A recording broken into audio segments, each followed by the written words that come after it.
Oi, pessoal. Meu grupo é composto por mim, João Pedro e Ana Beatriz. E nosso artigo se intitula Análise Crítica e Comparativa do Código de Ética das Empresas do Setor Farmacêutico com o Código Profissional do Engenheiro. Primeiramente, nós introduzimos os conceitos gerais que vamos aplicar nesse artigo. E o primeiro deles foi o conceito do Código de Ética, que toda empresa atualmente deve ter um código de ética e conforme o mundo foi se globalizando, foi pedido indiretamente, né, que todas as empresas obtivessem um código de ética bastante sólido e principalmente as empresas do setor farmacêutico, né, que lidam diretamente com as pessoas. Esses códigos de ética acabam gerando um fator de competitividade para as empresas e acaba agregando um valor, tanto com os clientes para com a concorrência. Também introduzimos o Código de Ética dos Engenheiros, que foi criado pela Resolução 1002/2 do CONFEA, e essa resolução obriga todos os profissionais que fazem parte do CONFEA e CREA a cumprirem com esse Código de Ética. Ele tem como finalidade enunciar todos os fundamentos éticos e condutas necessárias para uma honesta prática das profissões, e ele engloba as profissões no geral, independente da sua formação, especialização, independente da área também. Também introduzimos as empresas que selecionamos para esse artigo. Pesquisamos as 4 maiores empresas do mundo, dentre as 10. E selecionamos 2 estadunidenses, que são a Pfizer e a Johnson Johnson, e 2 alemãs, a Novartis e a Bayer. Essas empresas são pioneiras do seu ramo e decidimos fazer um estudo sobre as mesmas. Também escolhemos o setor farmacêutico devido à atual situação que o mundo enfrenta, que é a pandemia do coronavírus. E esse artigo eu creio que vai auxiliar para identificar os métodos e meios que as empresas usam para fazer suas pesquisas, para chegar às suas conclusões, principalmente nesse mundo, né, que já se passou a corrida da vacina e também de tecnologias capazes de combater o coronavírus. Adentrando agora na área do referencial teórico, vou falar um pouquinho sobre a necessidade de um código de ética nas empresas, né? Bem, o código de ética, como foi falado por João Pedro já, ele, nas suas áreas, ele abrange todos os profissionais, né? Independente da sua formação, do seu grau de formação. E ele é uma ferramenta muito importante, que tem como principal função executar a filosofia dessa empresa, né? Junto com os seus valores. Os reais valores que a empresa acredita, eles tentam ser executados no código de ética. E a importância do Código Profissional dos Engenheiros é que todo profissional ele deve seguir, pois esse código ele também veda algumas atitudes, tais como abusar do privilégio profissional para tirar vantagens das pessoas ou para usos discriminatórios, como aceitar trabalhos ilegais, até mesmo contratos, empregos, e isso serve para nivelar, né? E garantir qualidade de serviço. E sobre o método de pesquisa, o método de pesquisa que foi realizado para fazer o nosso trabalho foi a análise crítica do código de ética dessas 4 empresas que foram selecionadas. E depois comparar esse código de ética com o dos engenheiros e, por fim, efetuar um estudo cruzado dos códigos dessas empresas entre si para ver os possíveis resultados.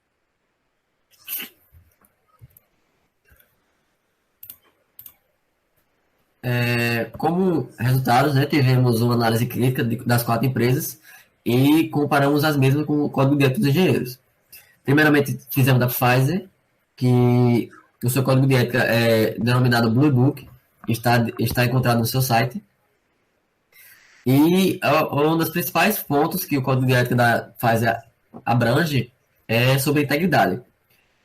Várias partes do código de ética tem frases como integridade é a nossa promessa aos pacientes, integridade é a responsabilidade. Então, eles pontuam muito sobre integridade. Todos os funcionários, desde sua contratação até a formação, eles são responsáveis e são considerados modelos dos padrões de integridade e ética da Pfizer. Ela incentiva desde cedo a eles carregarem a cultura da empresa, a eles e também a denunciarem más condutas ou então expressarem suas preocupações acerca de algum tema em específico. Existem políticas que eles fizeram para defender quem realiza denúncias de modo a não serem retaliados. Existe a política de portas abertas, onde todos os responsáveis grandes da empresa estão sempre acessíveis.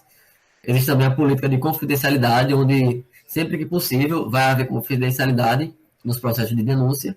E também a política de anti-retaliação, que é terminantemente proibido ocorrer algum tipo de retaliação, sendo até digno de demissão.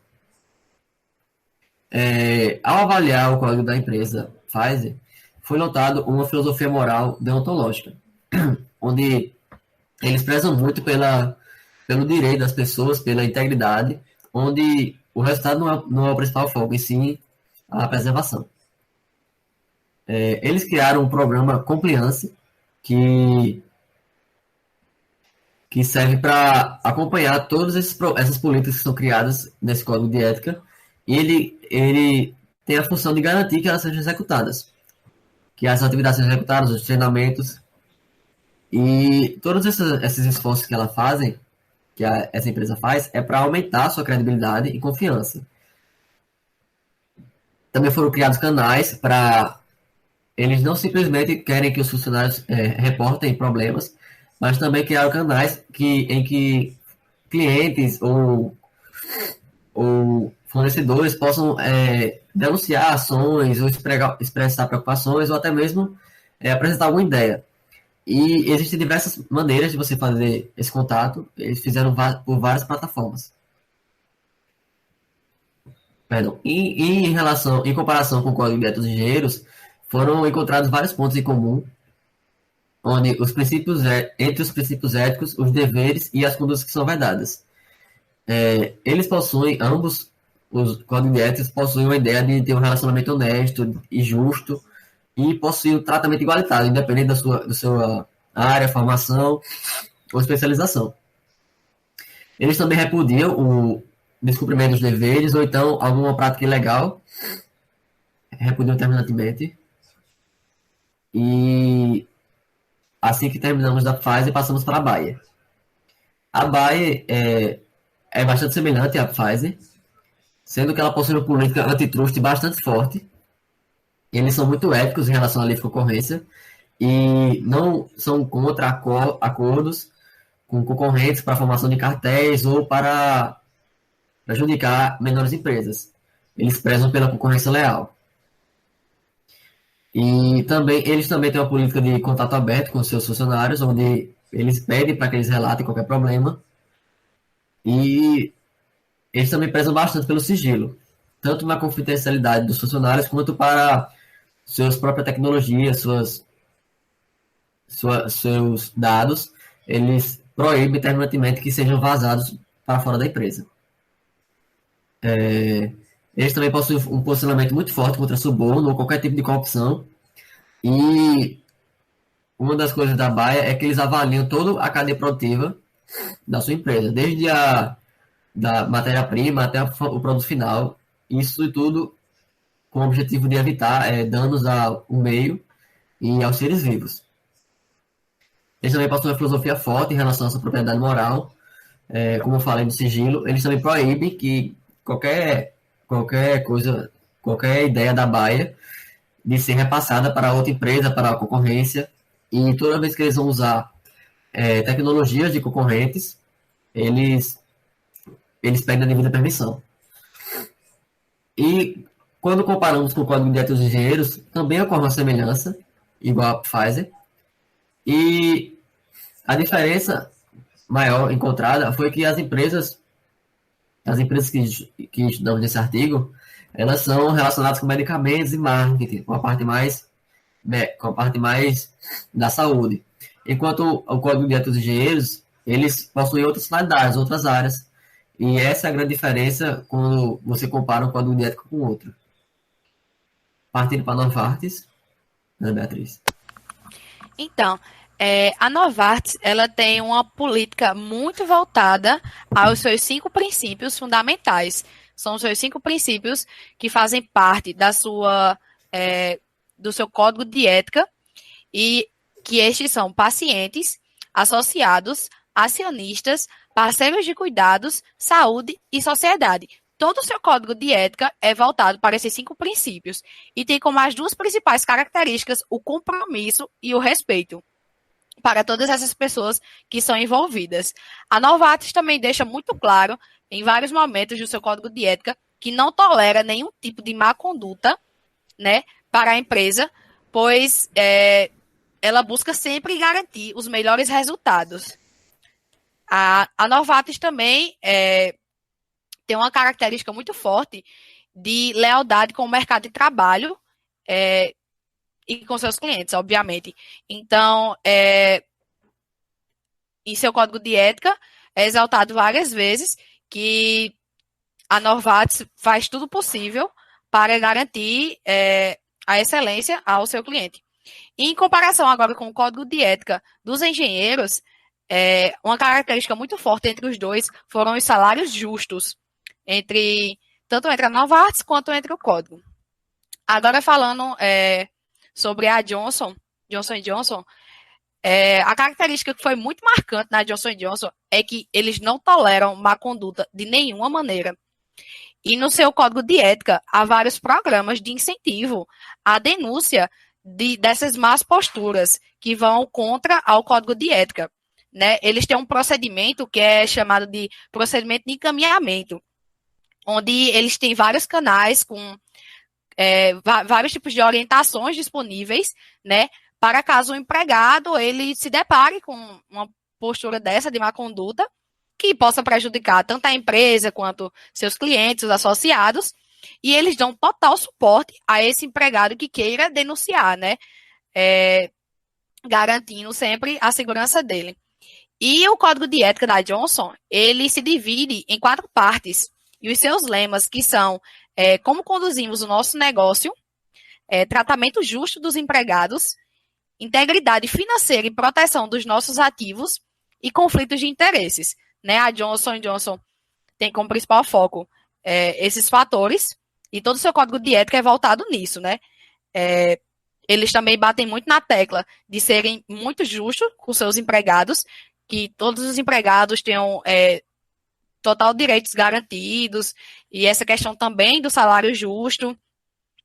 E em comparação ao código dos engenheiros, a gente observa que essa questão do compromisso e lealdade, ele é muito forte, já que tanto a empresa farmacêutica quanto a questão da engenharia mexe com vidas, né? Já que um erro na indústria farmacêutica pode custar a vida de uma pessoa da mesma maneira que um erro em algum projeto de engenharia também pode custar. Então, eles dão bastante foco, né, e ênfase a essa questão de como eles conduzem o negócio deles, né?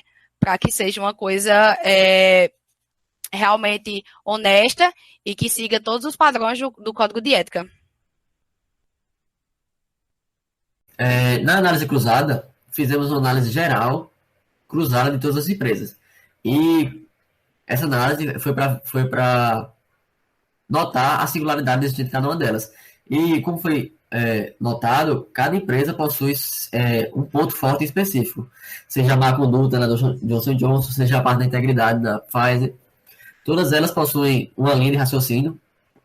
Mas o mais interessante é que, se você observar no geral, todas elas possuem o mesmo ponto de vista em relação a seus códigos de ética.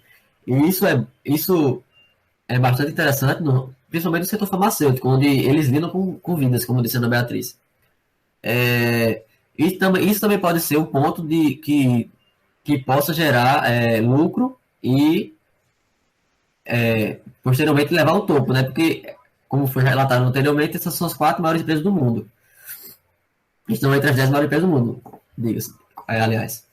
Então, ao analisarmos, foi notório que elas possuem uma preocupação grande com seus códigos de ética, apesar das suas singularidades. Também foi notado que, por escolhermos duas empresas norte-americanas e duas alemãs, podemos observar que, apesar da sua individualidade, ambas possuem certa semelhança conforme a cultura do seu país, sendo tanto na parte alemã quanto na parte norte-americana.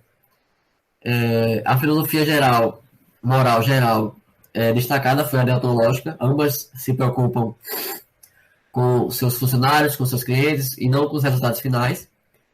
E